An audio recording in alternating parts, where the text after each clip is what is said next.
ఈరోజు చరిత్ర తలుచుకుంటే బాధ, చేసిన కష్టం టోటల్గా వృధా అయ్యే పరిస్థితి వచ్చింది. అది చూసినప్పుడు అట్లనే మనసు ఏమాత్రం కూడా నిగ్రహం చేసుకోలేని పరిస్థితి వస్తుంది. ఇంత కష్టపడితే ఈ మార్గం చేశారేంటి దుర్మార్గం అంటే జాతి ద్రోహం. ఇది నాకు కాదు, నేను నిమిత్త మాత్రుడిని, ప్రభుత్వం నిమిత్త మాత్రం. ఆ రోజు మాకు ఈ అవకాశం వచ్చింది. వచ్చిన అవకాశాన్ని సద్వినియోగం చేసి తద్వారా మళ్ళీ ప్రజలు నిలదొక్కోవాలి, రాష్ట్రం నిలబడాలి అనే ఉద్దేశంతో ముందుకు పోయాం. 10 ఏళ్ళు రాజధాని లేదు.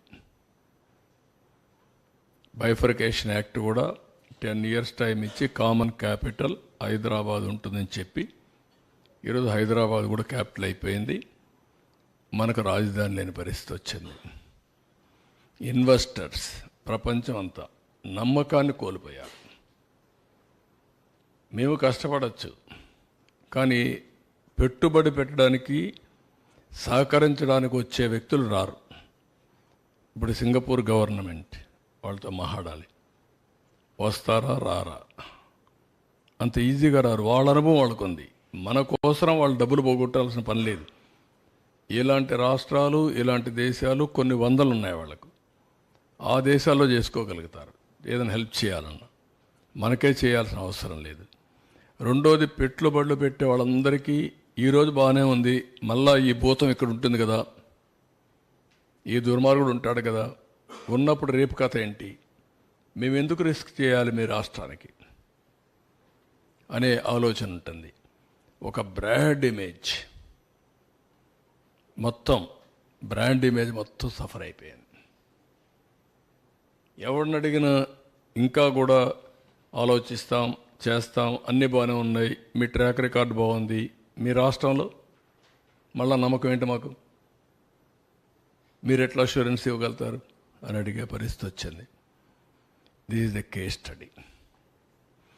ఒక వ్యక్తి అధికారాన్ని తీసుకుని భావితరాల భవిష్యత్తు నాశనం చేశాడు.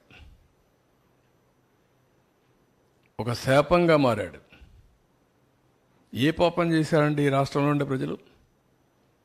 రాజధాని లేదు అని చెప్పుకొని పాపం ఏం చేశారు వీళ్ళు?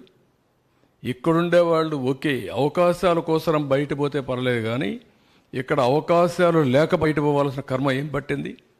తెలివితేటలు లేవా? ఇక్కడ వనరులు లేవా?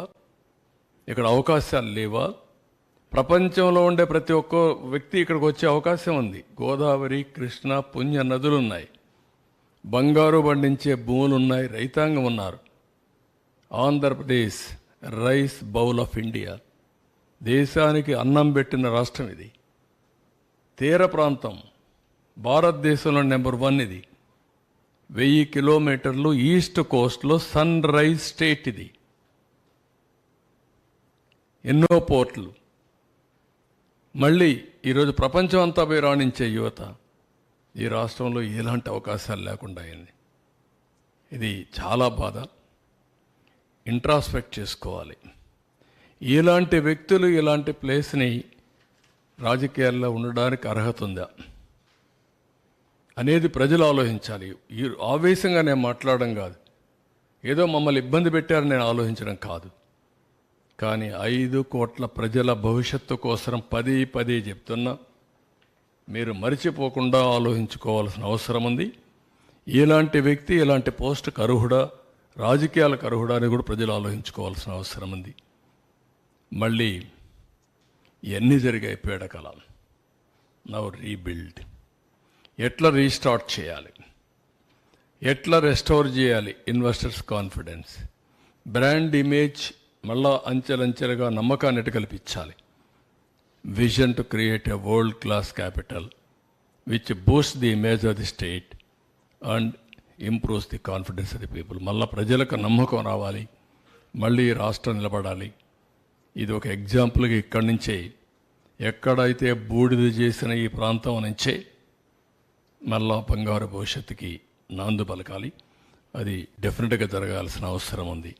నెక్స్ట్, అందుకే ప్రజా రాజధాని అమరావతి ఏ ఒక్కరి రాజధాని కాదు, ఏ ఒక్కరి కోసరం కాదు. అందుకే డే 1 ప్రజా రాజధాని పేరు పెట్టాం. ఉపాధి కల్పన,